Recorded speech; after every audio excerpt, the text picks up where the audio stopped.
Bonjour et bienvenue dans Techos, l'émission qui raconte l'audiovisuel par ceux qui le font.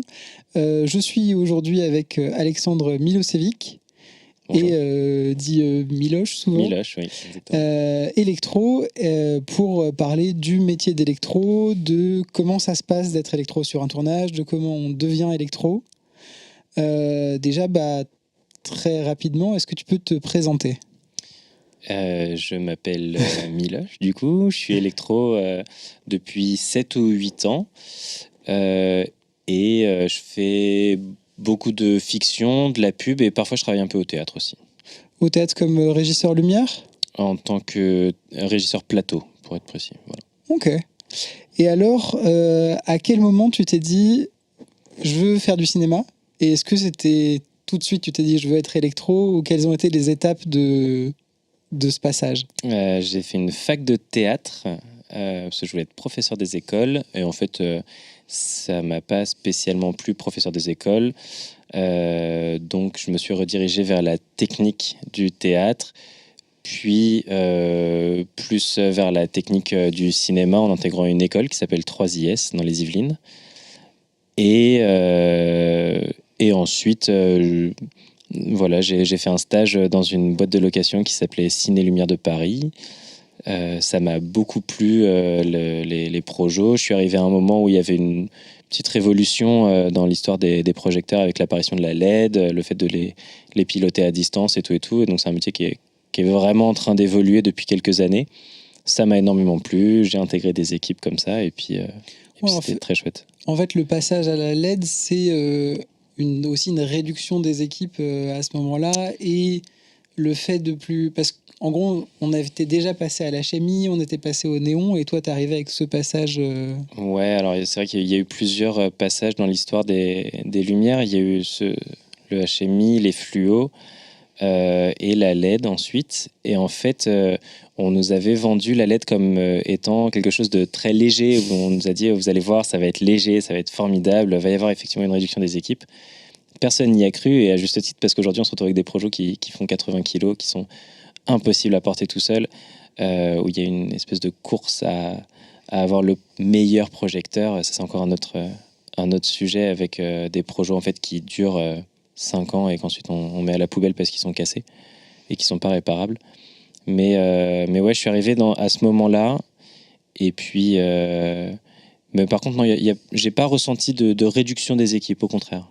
Mais est-ce que ça se sentait, le fait que toi tu sois arrivé pendant cette révolution, qu'il y a un décalage de génération du coup entre la manière de travailler de ceux qui étaient d'avant cette révolution et tous les jeunes maintenant qui sortent d'école et qui sont arrivés après l'arrivée de la LED ? Non, je pense pas. Je pense pas.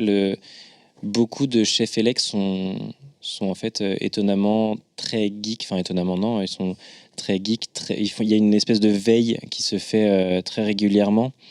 Et en fait, c'est au chef de choisir ses projecteurs. Donc, si sur un tournage, un chef n'a pas envie de prendre de LED, si sur un tournage, un chef n'a pas envie de faire tout un réseau DMX, juste il le fait pas et puis c'est tout, en fait. Donc, non, j'ai pas l'impression qu'il y ait un gros décalage entre les équipes. Et puis ensuite, tous les électros ont leurs forces et leurs faiblesses. Il y en a pour qui le DMX c'est vraiment pas quelque chose qui les botte. Et en fait, il y a tout le reste du métier, parce que le DMX c'est juste un ajout en plus, mais il y a quand même tout le reste des bases du métier d'électro qui est là, sur placer un projecteur, placer un drapeau, enfin bref, tout ça. Oui, même tout l'aspect sculpter la lumière, oui, voilà. qui est une part du métier, que ce soit la bloquer avec des borgnoles, l'orienter. C'est ça. Et tout ça, c'est des trucs que toi, tu as appris à faire à 3IS, ou ça s'est fait beaucoup sur les plateaux ? À 3IS, en fait, j'ai eu les bases j'ai eu des bases qui étaient très bien, mais vraiment, la première fois qu'on arrive sur un plateau, il y a déjà le stress d'avoir autant de gens, d'avoir autant de monde. Et puis, vraiment, la première fois qu'on m'a dit bon, vas-y, tu me prépares 3 pierres au tulle, et t'es là, genre, c'est quoi quoi on parle, alors que tu sais très bien ce que c'est un pied, une rotule, et tu le sais qu'il faut mettre la fameuse poignée à droite, etc. Mais en fait, c'est tellement impressionnant et tout. Je pense qu'à 3IS, on nous a surtout appris à bien se comporter sur un plateau, à connaître à peu près tous les termes. Et c'était déjà pas mal, en fait. Oui, parce qu'en plus, chaque objet, chaque chef désigne les mêmes objets sous 3 noms différents. Ouais, c'est ça. Typiquement, un nid d'abeille qui va être un louver, qui va être un honeycomb pour certains. Si en plus t'es avec un chef-up étranger, laisse tomber. Ça part dans d'autres noms, Enfin bref. Ouais, c'est toujours. C'est ça qui est chouette aussi dans le métier, c'est que dès que tu changes de chef, tu dois changer complètement de manière de penser. Tu dois vite t'adapter au nouveau chef et à la nouvelle équipe. Et c'est ça que je trouve très intéressant aussi à chaque fois que je change d'équipe. Parce que, peut-être en caricaturant un peu, mais c'est quoi les différents types de manières de bosser en fonction des chefs? Qu'est-ce qui change d'un chef à l'autre? Tu vas avoir des chefs qui vont. Tout le monde, en fait, humainement, tout le monde est différent déjà.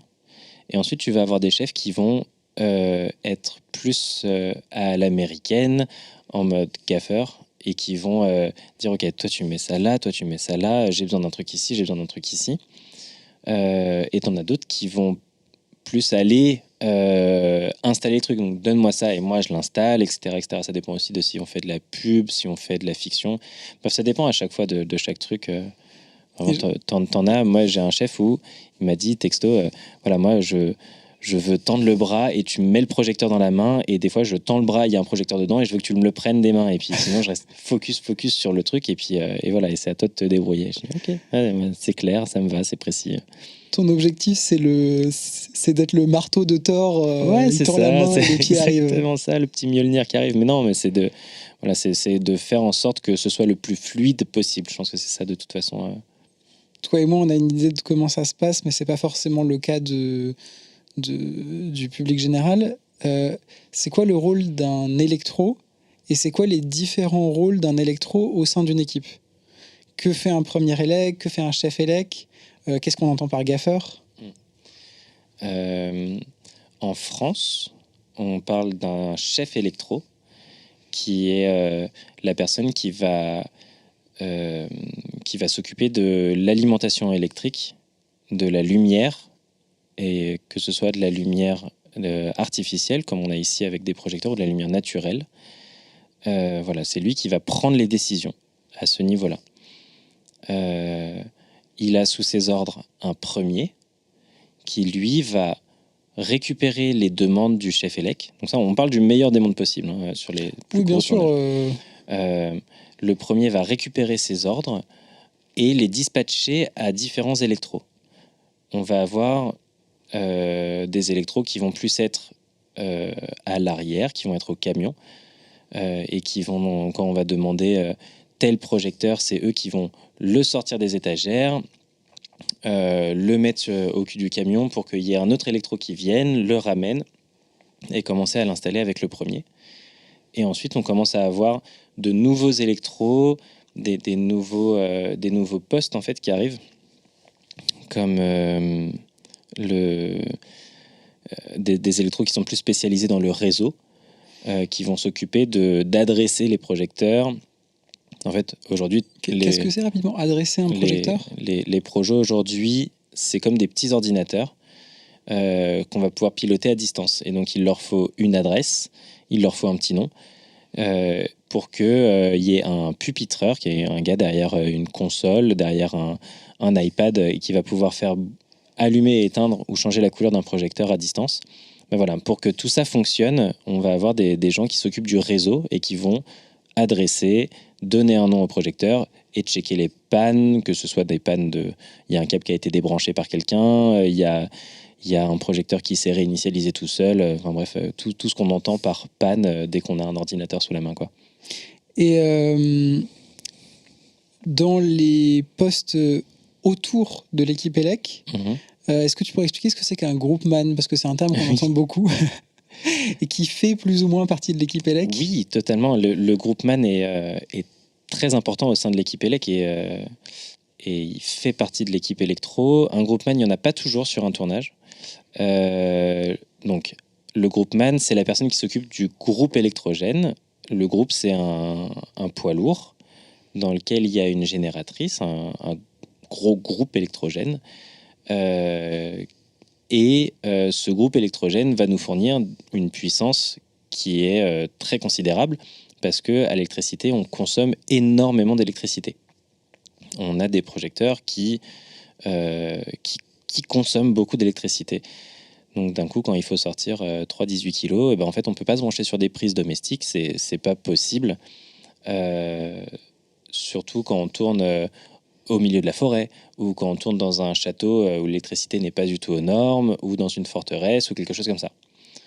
Donc là, on a ce gros camion, on a une personne qui s'en occupe, le groupman, et il s'occupe d'allumer le groupe, de faire en sorte que le groupe fonctionne, et en général, il s'occupe aussi de tirer la ligne et de nous aider à tirer la ligne, toute la câblasse, quoi, parce que plus on a des grosses puissances, plus il nous faut des câbles qui sont gros et lourds, et donc on a les groupmen qui nous aident pour cette tâche très régulièrement. Pourtant, souvent, en tout cas pour les gens qui ne sont pas du métier, on se dit mais pourquoi ils ont besoin d'aussi gros projecteurs, d'autant de puissance électrique, d'avoir des projets qui font leur taille en fait, alors que maintenant on a des caméras qui captent la lumière, qui arrivent très bien, que même pour schématiser, moi j'ai déjà entendu ma grand-mère me dire oui mais maintenant il y a un téléphone, il peut capter dans le noir. À quoi ça sert que vous ayez d'aussi grosses choses ? Alors, il y a plusieurs choses. La première, c'est si on tourne avec des caméras qui vont faire de la vitesse. Si on tourne au ralenti, par exemple, ce qui arrive beaucoup dans les scènes de bataille ou quoi. En fait, d'un coup, d'un point de vue physique, si on prend plus d'images, on laisse moins le temps à la lumière de rentrer sur le capteur de la caméra. Donc, il faut qu'on patate des grosses puissances parce qu'en fait, sinon, tout est sombre. Donc voilà, ce qui est le cas en pub, par exemple, aussi, où on fait beaucoup de ralentis. L'autre chose, c'est que, par exemple, quand on tourne dans une église et qu'on veut avoir un rayon de soleil qui tape et qui fait une belle entrée de lumière à travers la rosace de l'église, machin truc, là, bah en fait, pareil, il nous faut un truc qui est très très grand, quoi, qui est très parce puissant. Parce qu'on essaye d'imiter le soleil. Parce qu'on essaie de recréer le soleil, exactement. Donc c'est pour ça qu'on a besoin d'avoir ces gros entrants de lumière, parce que esthétiquement, c'est ce qui nous permet d'avoir des raies de lumière. Voilà. Et ensuite, oui, effectivement, on a des capteurs qui permettent de filmer avec beaucoup moins de lumière, ça aurait été le rêve, je pense, pour Stanley Kubrick, là, qui a fait son film qu'avec la bougie, ou à ce qui paraît qu'avec de la bougie, mais ouais, et puis toujours selon la légende, en prenant des objectifs fabriqués spécialement par la NASA. Je sais pas quoi. Non, mais c'est surtout on pourrait le faire aujourd'hui. Maintenant, ça dépend toujours du rendu qu'on veut. Ça dépend toujours de voilà. Si on veut refaire le soleil, il faut un gros projecteur. C'est comme ça. Sinon, on n'a pas un effet. On n'a pas l'effet qui est voulu. Et donc, on a tout ce... Puisque tu parlais du rendu, qui réfléchit au rendu attendu ? Est-ce que c'est le chef opérateur ? Est-ce que c'est le chef élec ?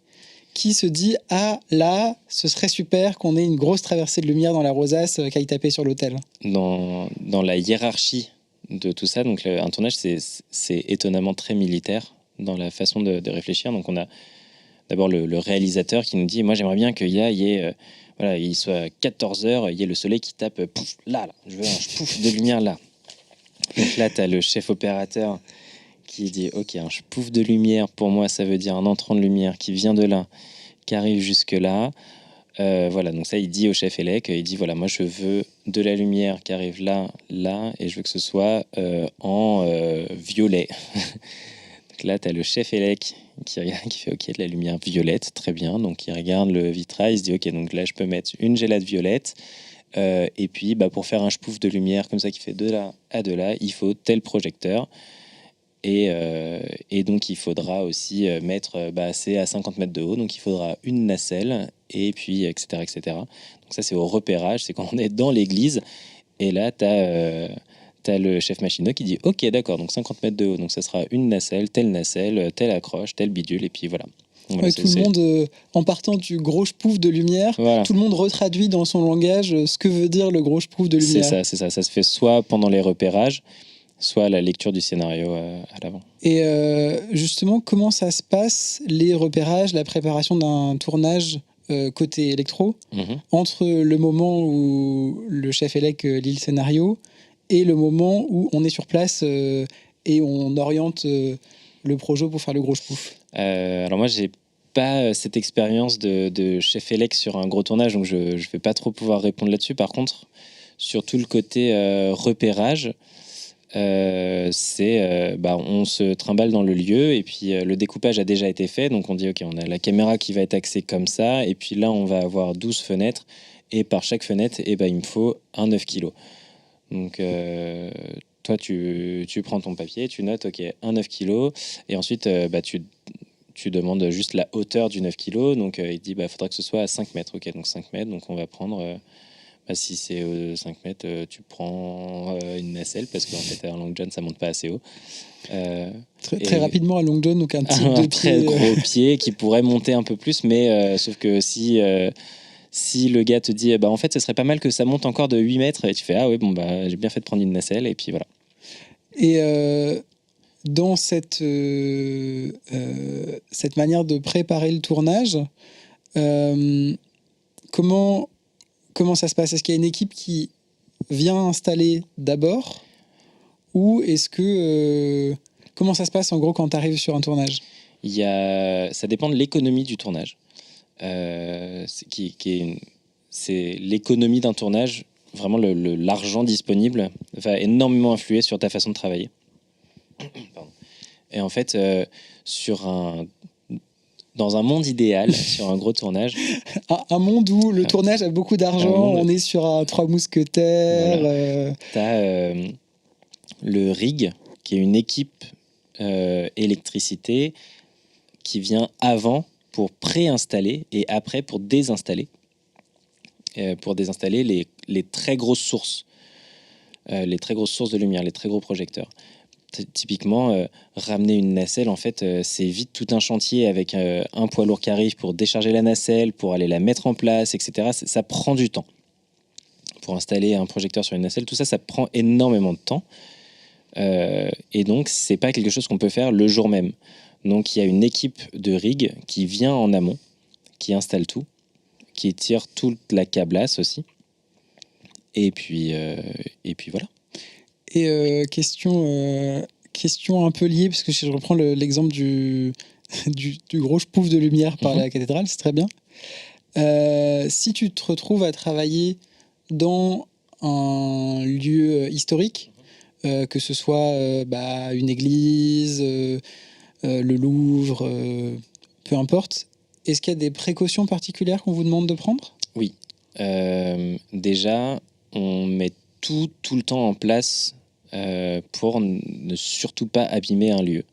Que ce soit la maison de Tata Germaine ou le Louvre, il y a toujours... dès qu'on tourne dans un lieu un peu touchy, on a plein de petits trucs, genre on met des balles de tennis sous chaque pied.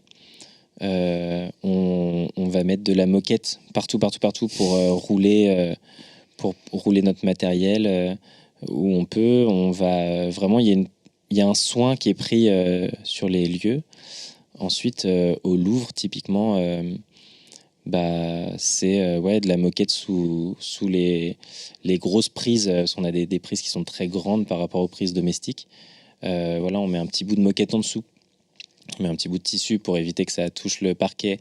On doit prendre des précautions. On n'a pas le droit de se rapprocher. De toute façon, au Louvre, il y a un détecteur de présence si on se rapproche trop d'une œuvre. Moi, j'ai eu des soucis là-bas parce que j'avais masqué un panneau issu de secours, et où en fait on m'a dit non, parce que là ce panneau issu de secours, en fait, on peut pas le masquer parce que la chaleur risque de. Je dis, mais non, mais tout va bien. Enfin, regardez, c'est pas chaud. Et en fait, voilà, non, on discute pas avec les gens du Louvre parce que aucun film ne justifie la destruction d'une œuvre Bien sûr, voilà. Qui en plus parfois Qui a 400 ans. Voilà, donc si vraiment il faut détruire une œuvre, et ben en fait on fait ça en studio et puis on refait une fausse œuvre et puis. T'as déjà fait du tournage studio Oui. J'ai déjà fait du tournage studio et on a un peu la même pression en fait parce que il y a même un peu plus de pression parce que l'équipe qui vient de fabriquer ça, là, tout ce qu'on voit, bah, elle est juste là et t'as pas trop intérêt à abîmer quoi que ce soit. N'abîme pas quoi que ce soit. Non, j'ai déjà tourné dans des studios où par exemple on avait le bunker de Churchill pendant la Seconde Guerre mondiale et où c'est hyper impressionnant, ou alors des appartements parisiens sur 3 étages ou des trucs comme ça. En fait, on fait tout autant attention. Maintenant, effectivement, ça permet le studio d'avoir plus de liberté. Par exemple, si on tournait un moment dans un appartement parisien en studio, et il fallait qu'on rentre une prise électrique. Bon, bah, on va voir la déco et on dit excuse-moi, est-ce que là tu peux me faire un trou à la scie cloche, s'il te plaît, parce que comme ça je peux passer ma prise. Et puis après on met un peu de fleurs devant et puis tada, on a une sortie électrique, la magie du cinéma, c'est trop bien. Ça, c'est hyper pratique. Oui, et puis il y a même cette possibilité dans les appartements de studio de faire un appart qui n'est pas 4 murs. Et donc on peut se placer où on veut, c'est ça. reculer les murs. De reculer les murs, de pas avoir de plafond. Donc on peut avoir une lumière qui vient du dessus, mais où il n'y a pas de plafond en fait. Donc c'est trop pratique, c'est tenu avec des chaînes, ça descend et puis voilà, c'est en place quoi. Non, ça c'est un confort. Le studio, c'est un confort assez dingue. Et puis en studio, le soir, il n'y a pas besoin de ranger. En fait, on fait un petit clean, tout va bien. Mais il n'y a pas quelqu'un qui vient habiter dans cet appartement le soir, donc on n'a pas besoin de tout stocker dans une pièce et voilà, c'est très, très confortable. Ouais, parce que j'imagine que sur des lieux justement qui servent à autre chose, le lieu doit imposer un calendrier ou doit imposer un horaire dans une certaine mesure. Dans le cinéma, de toute façon, tout est très fixé à l'avance au niveau du calendrier, parce que c'est une industrie et que en fait on va payer entre 50 et 150 personnes par jour de techniciens, de location de matériel, de location de studio. Donc de toute façon, tout est déjà à l'avance, tout est déjà prévu, quoi. Tel jour on tourne là, tel jour on tourne là. Et tu parlais du fait de voir tout qui est prévu à l'avance, d'avoir une certaine discipline aussi sur le plateau. Tu disais, il y a un côté un peu militaire qui est obligé. Est-ce que c'est parfois pesant en tant que technicien d'avoir ce côté très, très, très cadré ?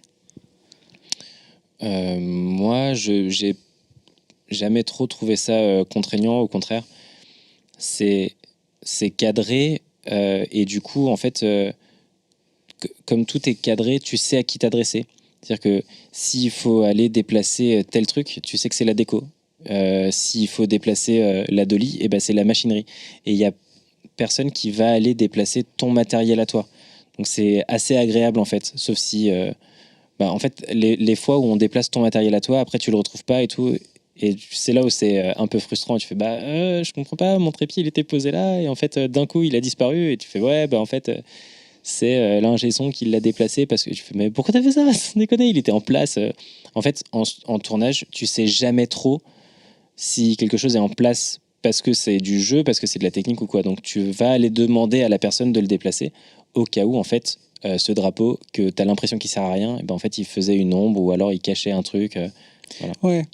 En fait, il y a le fait que ce soit très cadré donne des repères justement dans la manière d'appréhender l'espace, quoi. Ouais. Et puis c'est vraiment c'est pas toujours le cas, mais c'est souvent un gain de temps de respecter vraiment la hiérarchie et de dire ok, là il se passe ça, là il se passe ça.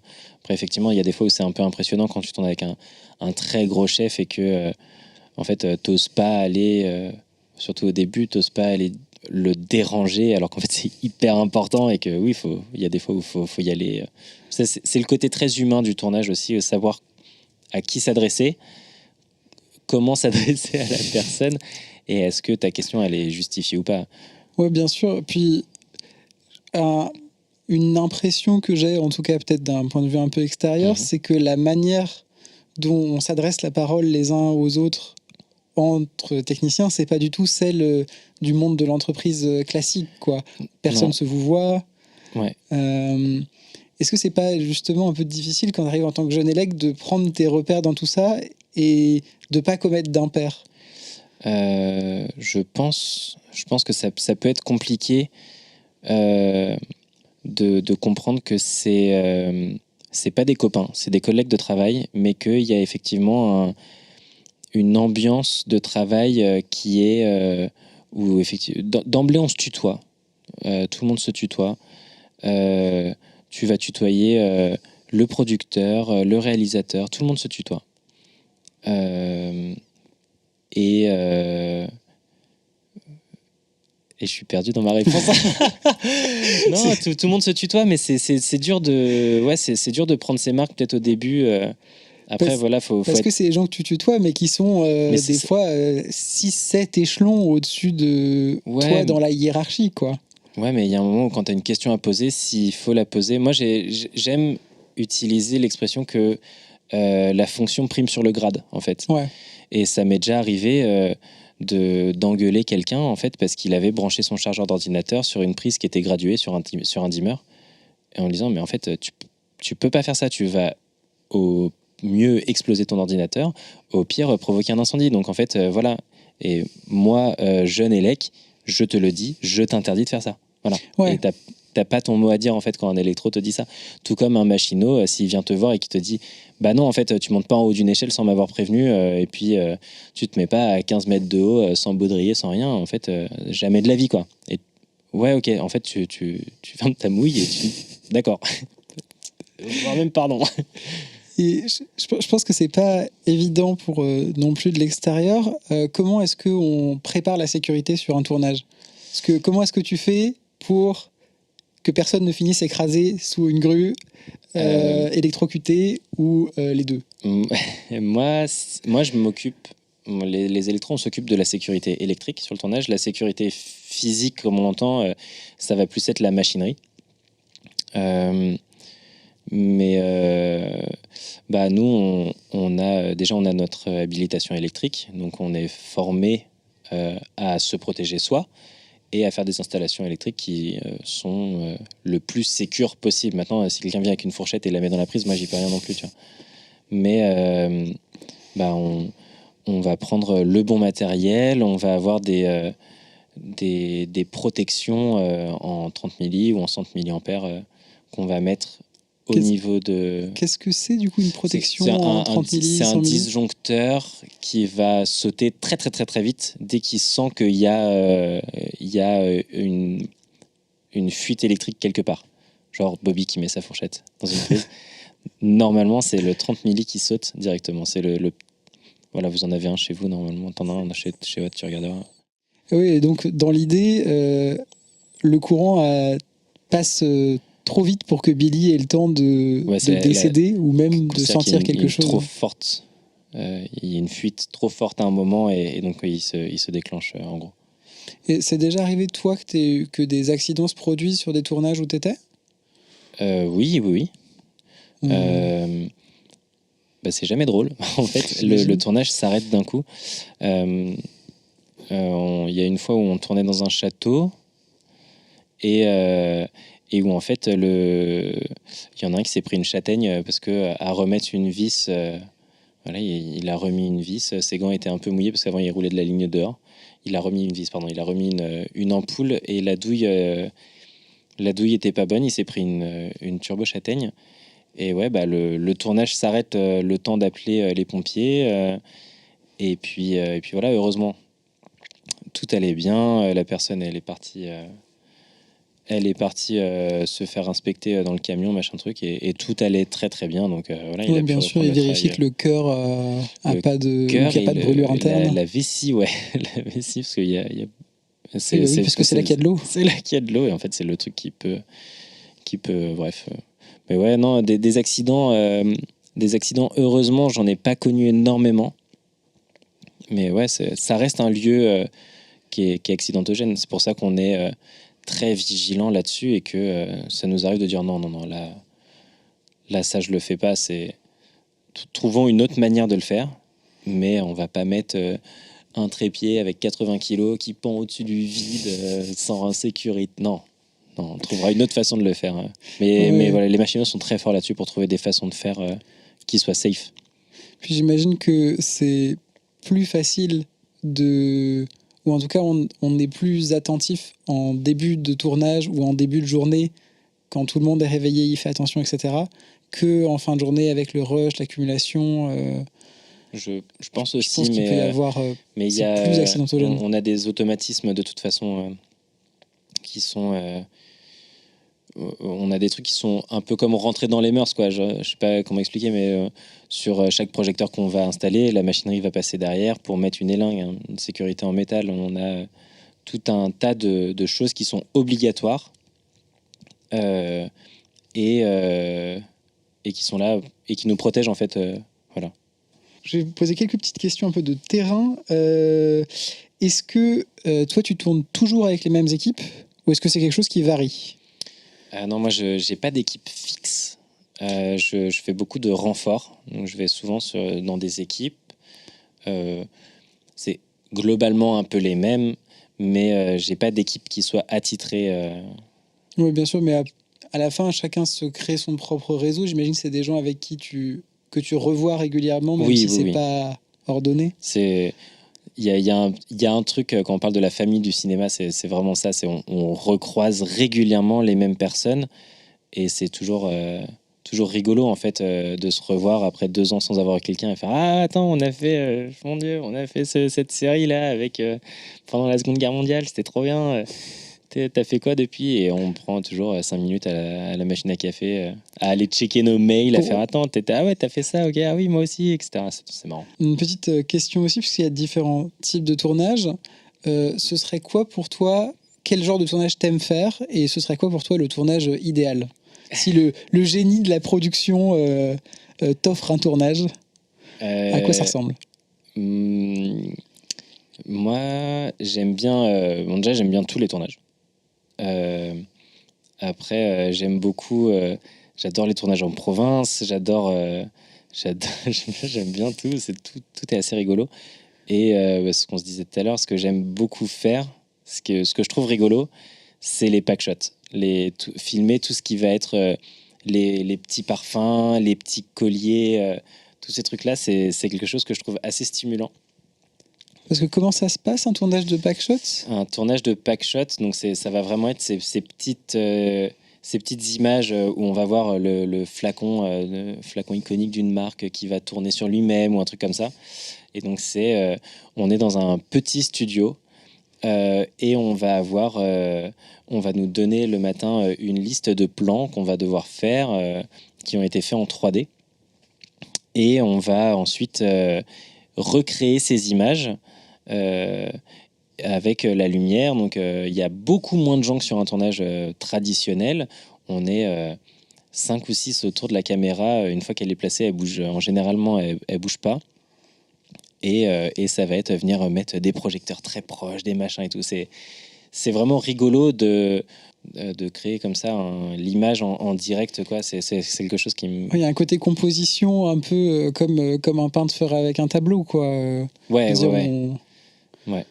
Et du coup, j'imagine que c'est aussi un exercice technique d'arriver à refaire ce qu'était la visualisation 3D avec le véritable objet et les véritables projets. Oui, ça. Bah, c'est toujours très technique et c'est toujours... il y a toujours une part de hasard parce que c'est des produits en verre souvent, donc on va avoir des reflets, des machins et tout.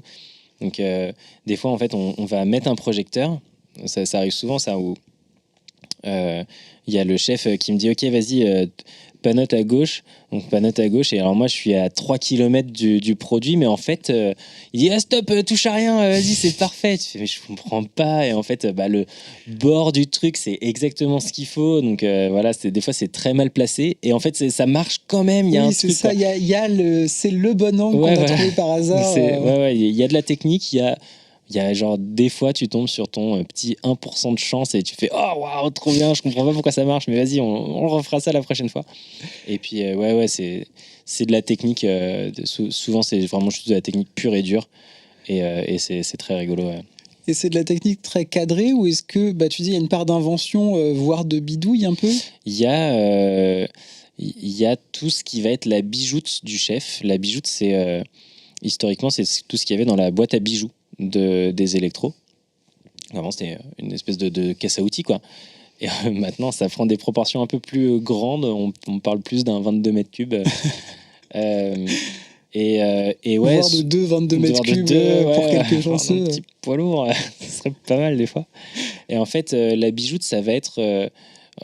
elle va dépendre du tournage qu'on va faire, mais en pub, ouais, ça va être des petits bras qui vont permettre de mettre un petit miroir fait à la main avec des trucs un peu cassés.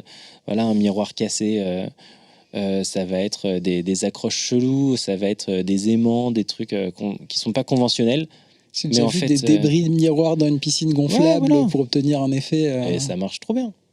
Ça marche trop bien. Moi, j'ai déjà cassé un miroir au marteau et tu le mets et tu fais ah ouais, c'est trop cool. Ok. Donc, t'as fait quoi aujourd'hui? J'ai cassé un miroir. J'ai cassé un miroir. Et ça marche trop bien. Donc ouais, non, c'est ce genre de petites choses qui sont hyper intéressantes. Et je vais juste se décentrer un peu du tournage lui-même pour parler aussi d'autres aspects de ce que c'est qu'être électro. Déjà, quand on est électro, comment ça se passe d'un point de vue du statut? C'est un statut d'intermittent, j'imagine, le plus souvent? L'intermittence, oui, tous les électros sont en intermittence. L'intermittence, c'est un statut, donc c'est comme être payé en CDD ou en CDI, sauf que tu peux enchaîner plusieurs CDD, des CDD d'usage, avec la même entreprise. C'est ça l'intermittence en fait. Donc en soi dire je suis intermittent, ça c'est comme si quelqu'un se présentait en disant moi je suis en CDI. Oui, ça veut pas dire grand chose en soi sur ce que tu fais. Mais l'intermittence en fait c'est un système qui est indépendant où à partir du moment où on a fait 507 heures déclarées, on a été déclaré pendant 507 heures, on peut aller voir Pôle emploi spectacle, France Travail spectacle maintenant, pardon, et leur dire j'aimerais être intermittent s'il vous plaît.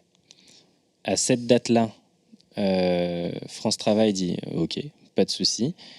Ils ouvrent un dossier et pendant 1 an, on a le droit, tous les jours où on ne travaille pas, à une certaine somme. Et c'est ça l'intermittence. Cette somme, elle est conditionnée, c'est un calcul sur globalement le nombre d'heures et l'argent qu'on s'est fait l'année d'avant. Ouais. Voilà. Et donc ça nous donne une protection pendant 1 an. Et qu'est-ce qui se passe si au bout d'1 an, le nombre d'heures n'est pas à nouveau atteint, tu ne fais pas à nouveau 507 heures? On est radié de Pôle emploi. Ok. Enfin de France Travail. Voilà. Les noms changent. Et il faut refaire 507 heures pour de nouveau être remis dans la boucle. 507 heures, ça représente 3 mois et demi de travail déclaré. Voilà, en sachant que quand on commence, en fait, c'est hyper dur la première année parce que en fait, les jours où on n'est pas payé, on touche vraiment zéro thune. Et si en fait on se prend un petit taf en centre de loisirs ou au McDo ou n'importe quoi, en fait on cotise pas pour ces fameuses 507 heures parce qu'il faut être payé. Il faut que ce soit des heures d'intermittence. Voilà. Ouais. Oui, parce que des heures de freelance ne compteraient pas comme des heures déclarées. Non. Le freelance, c'est vraiment totalement différent. Moi, je suis pas fan du tout du freelance pour les électros parce qu'en fait, c'est la production va payer au même prix un freelance qu'un électro, mais en fait l'électro va lui se retirer les charges, etc. Donc c'est même pas la production en fait qui paye les charges de l'électro, et c'est pas spécialement une bonne chose. Et puis surtout en fait le freelance, quand il a pas de travail, il y a pas d'argent. Pas de travail, oui, là il y a un moment où C'est une perte de sécurité, quoi. Et qu'est-ce qui vient avec... est-ce qu'il y a des droits en particulier qui viennent avec l'intermittence ? Oui, on a le droit à un ticket de train par an. Ça. Ben non, mais voilà, faut le prendre. Dans les trucs cool aussi, en fait, on est considéré comme chômeur. Donc les jours où on travaille pas, on peut aller au musée avec le tarif chômeur. Et ça, c'est aussi un chouette avantage. On n'a pas le compte CPF, mais on a ce qu'on appelle l'AFDAS, qui nous permet d'être financé pour une formation. Tous les 2 ans à peu près, on a le droit à une formation. Voilà, c'est un compte, un peu comme le compte CPF. Vraiment, c'est l'équivalent du compte CPF. Sauf qu'on ne se fait pas démarcher toutes les 5 minutes. Et est-ce qu'il y a des moments où vous pouvez prendre des congés et comment ça se passe de prendre des congés concrètement ? Parce que quand on est salarié, on se dit il y a 5 semaines et vous, il n'y a pas de congés obligatoires en un sens. Les congés, alors déjà on a les congés spectacles. Donc tous les ans, il faut aller sur le site des congés spectacles et trouver une date où on n'a pas travaillé. Donc ça peut être un samedi, dimanche. Voilà, on dit tel jour j'ai pas travaillé et du coup le congé spectacle nous file nos cotisations congé spectacle, ce qui en gros équivaut à un mois de salaire et c'est très très cool, c'est très agréable. Ça paye les impôts. Pour partir en vacances, et ben en fait faut se faire violence et faut dire ok, de telle date à telle date je bloque comme si j'avais un tournage, mais en fait c'est pas un tournage, c'est un moment que je vais prendre pour moi, où je vais pas chercher de taf, où je vais pas répondre à mon téléphone et où je vais être tranquillou bilou avec mes potes à aller randonner et faire ma vie. Mais voilà, faut vraiment le prendre comme un taf en fait, à se dire voilà, de telle date à telle date je suis bloqué. Et alors après, parce que si on se met pas cette discipline de se dire enfin je parle de discipline, je sais pas si c'est le bon terme, mais de comme tu dis, de se faire violence et de se dire là je fais rien, en fait il y a pas de moment c'est ça, repos on a vite fait en fait d'accepter les tournages et de l'enchaîner, d'enchaîner et de pas prendre de congé. Il y en a qui le vivent très très bien. Il y en a qui vont partir en burn-out en 2-2. Mais ouais, faut faire ça. Et après, c'est toujours la grande question. Est-ce que je dis aux copains que je suis en vacances ? Alors pour les copains, à la limite, c'est cool parce qu'on leur envoie une petite photo, on leur envoie un petit truc. Mais est-ce que le chef, on parlait tout à l'heure, en dehors de la caméra, on parlait de loyauté avec des chefs et tout. Je sais qu'il y en a qui ne le disent pas quand ils partent en vacances. Ils n'ont pas envie que les gens sachent. Donc ils disent juste « je suis pas dispo ». Voilà, telle date à telle date, je suis pas dispo, sans rentrer dans les détails et tout. Et de toute façon, c'est la vie privée, donc chacun fait ce qu'il veut. Mais... Et pourquoi ? Parce qu'il y aurait un côté honteux à prendre volontairement des vacances ou... Pas honteux, mais il y a un côté... faut travailler, quoi. Donc allons-y, quoi. Travaillons. Et ouais, je pense qu'il y a ce truc-là de... Ouais, c'est pas de la honte, c'est juste du... Ouais. Je sais pas comment dire. Puis, non, mais peut-être aussi le fait que... on parlait aussi en off du fait que dans certaines équipes, il y avait une espèce de notion de loyauté au chef, où on travaille toujours avec le même chef, et on doit être disponible quand le chef vous appelle. Peut-être qu'il y a cet aspect-là de dire... pourquoi t'es pas dispo ? Oui, voilà. Tu faisais pas autre chose ? Non, t'étais en train de... C'est ça. Non, moi, c'est pas trop ma philosophie, mais oui, je sais que c'est quelque chose qui existe. Et je n'ai pas spécialement à juger ça. Maintenant, c'est pas ma façon de faire. Mais oui, c'est un truc qui existe. Donc voilà, on peut partir en vacances. En fait, on part en vacances quand on a envie. Oui, il y a cet aspect-là qui est plutôt positif. Et alors, toujours sur la question de l'intermittence, c'est un statut qui est régulièrement attaqué. Oui. Y a l'image que c'est quelque chose qui coûterait de l'argent, ce qui n'est pas forcément vrai, en fait, puisque la caisse... La caisse de l'intermittence s'autofinance et est même relativement bénéficiaire, ouais. Via, du coup, les revenus rapportés par les intermittents, via les impôts C'est ça. Donc, il y a pas les impôts, mais sur les cotisations sociales. Et puis, globalement, en fait, l'intermittence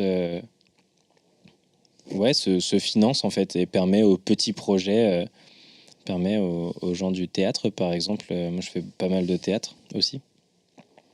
De rémunérer correctement les gens, de lancer des projets aussi. C'est pas censé être utilisé comme ça, mais en fait, quand on se fait une semaine de répétition en théâtre, par exemple, où personne ne va être payé, mais on a quand même l'intermittence qui tombe.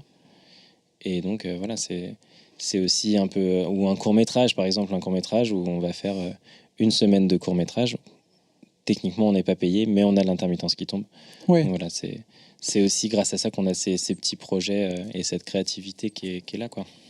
Oui, bien sûr. C'est quelque chose qui, je pense, est aussi attaqué parce qu'il y a on peut dire une volonté de réduire globalement le budget de la culture. Alors, j'ai trouvé le chiffre dans les Échos du budget de 2025 qui est que de 3% supérieur à celui de 2015, alors qu'il y a eu 20% d'inflation entre-temps. C'est ça. Donc, à budget égal, on fait plus la même chose. Ouais. On fait plus les mêmes choses. C'est ça. Il y a eu des grosses réductions de budget. Nous, on a fait la grève en fin 2023 pour justement une augmentation de 20% de tous nos salaires qui n'avaient pas été augmentés depuis, je crois que c'était une dizaine d'années. On a eu gain de cause. On a fait la grève pendant un bon paquet de temps. Et on a eu gain de cause. Et les productions, du coup, nous ont augmenté. Alors, pas de 20%, mais nous ont augmenté en palier. Voilà, et donc, il y a une revalorisation de la grille salariale ? Oui, pour le cinéma, en tout cas, oui. Et comment est-ce que cette grille salariale, on peut la trouver ? Hyper facilement. Sur Internet, vous tapez grille de salaire audiovisuel, ça se trouve très très facilement. Et il y a une application qui s'appelle Etsy qui permet de rentrer toutes les heures qu'on fait. Et voilà, c'est un petit abonnement qui coûte 2 balles par mois, je crois. On rentre toutes nos heures sur un tournage. Et l'application nous fait automatiquement notre fiche de salaire comme elle devrait être, avec les pauses repas, les continus, les machins, les trucs, et toutes les indemnités possibles. Et sur cette application et sur le site de l'appli, il y a aussi toutes les conventions qui sont notées, qui sont toujours remises à jour.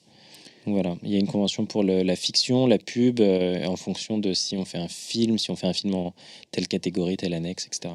Alors qu'est-ce que c'est juste les annexes, justement ? Qu'est-ce qui fait qu'un film va être payé plus qu'un autre ? Je suis pas hyper calé là-dessus, mais je crois que c'est en fonction du budget du film, en fonction des aides qu'il a reçues, etc. etc. Voilà, et un film en annexe 1, c'est...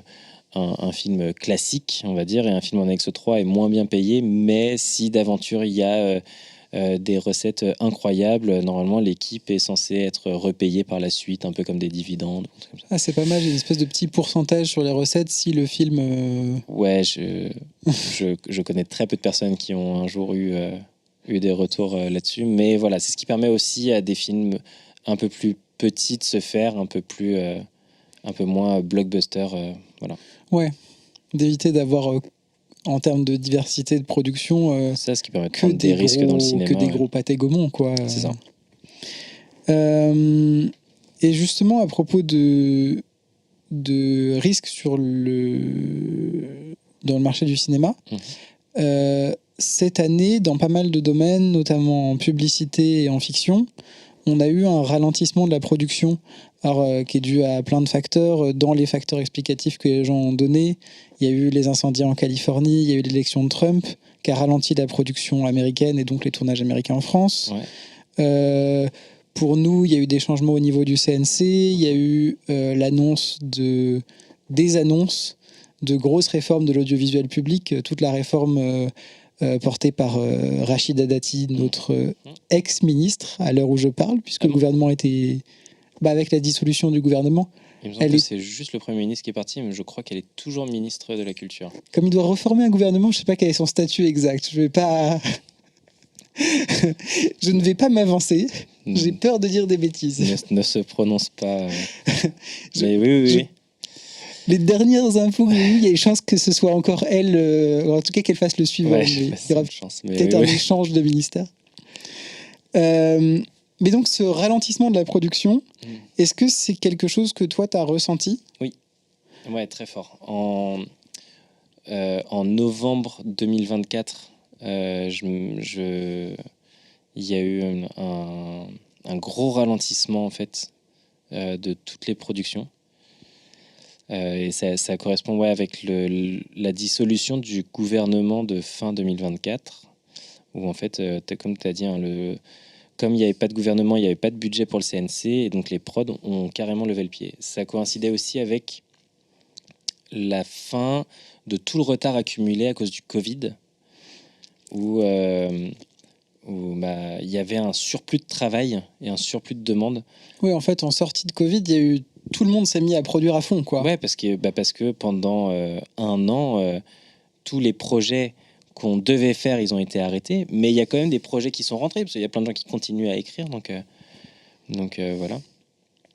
Et depuis novembre, ouais, ça a été vraiment très très calme, et je connais plein de gens qui ont soit levé le pied, soit carrément perdu leur intermittence dans le cinéma. Ouais. Parce qu'on aurait pu s'attendre à ce que, par exemple, avec les JO, tout le monde se mette à travailler, en tout cas tous les franciliens se mettent à travailler sur les JO dans de la régie sportive. C'est arrivé après les JO, cette période de calme. C'est arrivé juste après les JO. Mais de toute façon, il y a eu beaucoup de tournages pendant les JO, mais en dehors de Paris. Ça a beaucoup tourné en dehors de Paris. Ouais. Ils en ont profité pour faire tous les films en dehors de Paris. On avait reçu des mails qui étaient assez drôles, où en fait on avait des images, des mails de la mairie de Paris disant en fait vous cherchez pas, vous pourrez pas tourner dans Paris, c'est pas possible. Donc voilà des endroits où vous pouvez tourner style haussmannien, et on avait une liste de quelques villes dont Marseille, et donc à Marseille on pouvait aller tourner des films de Paris. Ouais, c'était marrant. Donc la mairie de Paris elle-même vous conseillait d'aller tourner à Marseille. Ouais, c'était marrant. Ah, c'est marrant. Et j'imagine en plus tourner à Paris doit de toute façon être assez difficile. Tourner à Paris, c'est hyper contraignant parce que on a le droit d'avoir de moins en moins de poids lourds dans Paris. Avoir des groupes électrogènes dans Paris, c'est compliqué. Donc pour les mêmes raisons qu'on a dit tout à l'heure, en fait, avoir un groupe, c'est important pour nous à l'électricité. Mais avoir des poids lourds aussi, c'est important parce qu'il nous faut notre matos. La place disponible est vraiment petite. Et puis en fait, tous les soirs, il faut ranger le matos. C'est assez contraignant de tourner dans Paris. C'est agréable parce que c'est juste à côté. Mais voilà, c'est... Puis j'imagine que c'est plutôt mal vu de boucher une rue à Paris. Ou en tout cas, plus que ça le serait dans d'autres villes. C'est déjà bouché de partout, franchement. Non, mais... Finalement, oui, que le poids lourd, il avance pas, ça change pas. C'est marrant, en fait, de voir les Parisiens et les civils venir nous voir sur les tournages. Il y a vraiment ceux qui s'en fichent complètement. Pour qui... et ça fait 8 fois qu'ils voient la même série tourner ici, donc ils savent. Il y a ceux qui en ont vraiment marre et qui viennent nous prendre la tête. Et qui viennent nous prendre la tête. On est là, genre, en fait, moi, je suis en train de porter un truc de 30 kilos. Vraiment, si tu peux me laisser passer, ça m'arrange. Et il y a ceux qui sont très groupies, quoi. On a les fameux, ah, vous tournez quoi? Vas-y, je peux faire figurant si vous voulez. Tu fais, ouais, non, c'est pareil, je porte le même truc de 30 kilos. Laisse-moi passer, s'il te plaît. Je peux juste aller travailler. C'est gentil, mais... C'est gentil, mais pas là, quoi. Ça va aller. Donc non, ouais, c'est tourner dans Paris, ouais, c'est particulier. Ça, tu sens vraiment la différence avec le fait de tourner dans d'autres villes Pas tant que ça, parce que il y a un corps de métier qui s'appelle la régie, qui s'occupe de toute la logistique sur le tournage, et en général ils font un travail de ouf justement pour qu'on ait des accès facilités, pour qu'on ait les camions qui soient au plus proche, pour qu'on ait tout ça. Donc vraiment, voilà, c'est un message d'amour à tous nos régisseurs. Merci les régisseurs. Que fait un régisseur sur un plateau? Parce que je pense que ça aussi, c'est pas forcément très clair pour les Si. gens, comme ils font Oh, tellement de waouh. choses. Ils font tellement de choses.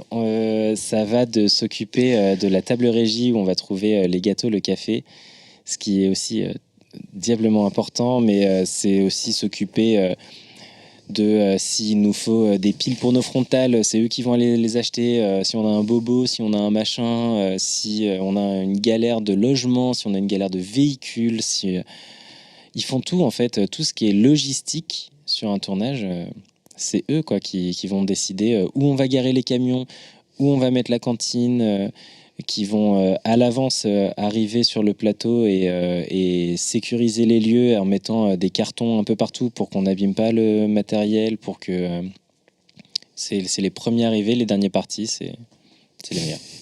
Que de l'amour pour les régisseurs. Tout plein. En plus, il y a quand même une connexion entre régisseur et électro. En tout cas, j'ai entendu plusieurs personnes dire je fais de la régie pour être électro, ou j'ai fait électro et je suis ensuite passé à la régie. Ah, j'ai jamais vu dans ce sens-là. Je l'ai vu dans ce sens-là, c'est plus rare. La régie, c'est une belle porte d'entrée dans tous les métiers du cinéma. En fait, il y a beaucoup de jeunes régisseurs, de jeunes régisseuses qui viennent pour mettre un pied sur un tournage, faire copain avec les corps de métier, découvrir qui fait quoi en gros, et ensuite aller les voir en disant en fait moi j'aime beaucoup ce que vous faites, est-ce que vous pouvez me prendre sur le prochain film? Et voilà, il y a pas mal de gens qui ont commencé comme ça. Ouais, c'est un bon moyen pour mettre le pied à l'étrier. Dans... Et quels sont, justement, pour s'en lancer là-dedans, quels sont les moyens pour mettre le pied à l'étrier? Il y a tous les moyens sont bons en fait. Il y a le premier, il l'a dit, il faut aller sonner chez Cédric Lapiche. Ouais, vous laissez-le tranquille, le pauvre, ça n'est pas chez lui. Non, faut si on a de la famille, des amis là-dedans, faut pas hésiter. Si on a moi je suis passé par une boîte de location et qui m'a fait rencontrer plein de gens, et du coup il y a un jour où on m'appelle pour un dépannage, il est 22h, je réponds à mon téléphone et je lui dis en fait voilà, c'est bon, je t'ai dépanné ton projet à distance, mais la prochaine fois tu m'embauches en fait, et puis comme ça je suis directement sur ton tournage, et puis pouf en fait voilà, je suis rentré sur le tournage comme ça. Il y en a qui en sortant d'école vont trouver un stage et en fait ça va se faire tout seul. Il y en a qui vont faire des courts-métrages avec des copains et qui vont ensuite partir faire des petits machins, des gros machins, etc. Donc vraiment tous les moyens sont bons pour rentrer dans le cinéma. Ouais, et puis il y a finalement une assez grosse diversité des moyens par lesquels les gens rentrent. Il n'y a pas un chemin. Puis il y a tellement de tournages, il y a tellement de types de tournages différents entre la fiction, l'institutionnel, tout est tellement différent que il y a plein de façons de rentrer dans le cinéma. Si tu devais donner des conseils à des jeunes qui veulent commencer à apprendre, où apprendre? Où apprendre, il y a des écoles. Il y a des écoles pour apprendre le cinéma, c'est très cher. Quand j'y étais, moi, c'était 6 000 € l'année. Et je pense que je pense a même augmenté depuis. Je suis sûr et certain que ça a augmenté. Il y a des BTS qui sont gratuits, des BTS en audiovisuel. Il y a ensuite des écoles publiques. Il y en a 2 qui sont très réputées, Louis Lumière et la Fémis. Mais il faut avoir au moins 2 ans de BTS avant pour pouvoir postuler, réussir le concours où il n'y a que 12 entrées. Et voilà. Donc voilà. Et puis sinon, on peut apprendre sur le tas aussi. Possible de postuler avec une licence à Louis Lumière maintenant. C'est Bac+3 une licence, donc oui. Mais le concours est très très dur. Ah bah oui, il y a 12 personnes qui sont prises. Donc il y a un moment où voilà. Et sinon, il y a... Je ne sais pas si c'est une bonne façon d'apprendre à se comporter sur un plateau, parce que c'est quand même ça le nerf de la guerre, mais il y a aussi pas mal de choses sur Internet. Est-ce que tu as des recommandations sur YouTube? Il y a quelques chaînes en tout cas. Moi j'aimais bien regarder... On en a parlé tout à l'heure et tu les as notés. On a parlé, je les ai notés. Il y a Every Frame a Painting. Il y a Every Frame a Painting qui est pas lié à la lumière en particulier, mais qui est très très bien sur la composition du cadre, sur voilà, parce que j'aime bien pas maîtriser, mais comprendre ce que font les autres. Donc Every Frame a Painting est une chaîne YouTube incroyable. Il y a la manie du cinéma, qui est comme de la vulgarisation cinématographique, qui est vraiment vraiment chouette. Il y a des chaînes purement techniques, genre Koof, Adobe, Adobe de la suite Adobe, quoi. TBH, je crois. Tu m'as noté un B et H. B et H, ouais. Alors je ne sais pas pourquoi B et H, mais... Moi non plus. Mais tout ça, c'est en anglais, mais c'est vraiment très cool. Et ils font souvent des reviews de nouveaux projets, en fait. Donc, ça fait comme une veille technologique. Et puis après, il y en avait sûrement un autre. Tu m'as noté derrière la caméra, Copain et Now You See It. Ah oui. Copain, c'était sûrement Koof, C2OPH. Derrière la caméra, c'est un gars qui est très très très chouette et à qui je dis bonjour. Tu le connais Oui, c'est un copain de promo.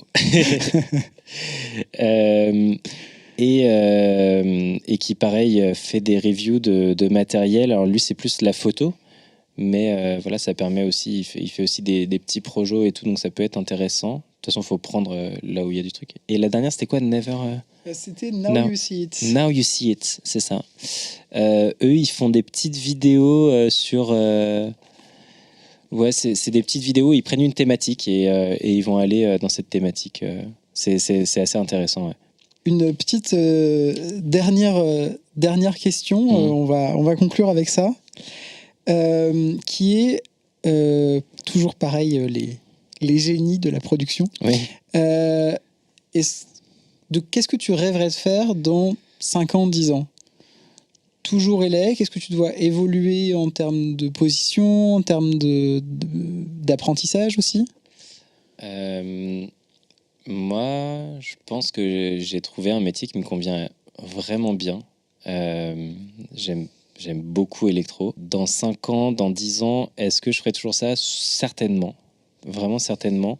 J'aimerais plus me spécialiser dans le réseau, vraiment dans la partie réseau, mais continuer à façonner la lumière, à faire tout ça, c'est vraiment quelque chose qui me plaît. Est-ce que j'ai envie de passer chef? Je sais pas. Plus on est haut gradé, plus ça devient politique. Plus il faut parler avec les gens et moins on manipule le matériel. Donc, oui, en fait, on s'éloigne parfois de ce qu'on aimait à l'origine dans le métier, quoi. Oui, voilà. Donc, est-ce que j'aurai la maturité pour faire ça? Je sais pas. Peut-être. Mais en tout cas, voilà, moi, je veux continuer à travailler avec les copains et arriver sur le plateau le matin et rigoler. C'est ça qui me motive surtout. Donc, voilà. Et puis, en fin de journée, regarder les plans qu'on a fait, regarder les rushs et me dire, ouais, c'est stylé quand même. Ouais. C'est ça qui est cool. Et je te souhaite plein de belles choses. Et puis, de toute façon, je pense qu'on se recroisera. Donc je te remercie d'être venu pour cette toute première émission qui j'espère sera suivie d'un certain nombre d'autres. N'hésitez pas à venir sur la chaîne de Radio Ciné pour découvrir toutes celles qui viendront. À la prochaine. Ciao. Ciao.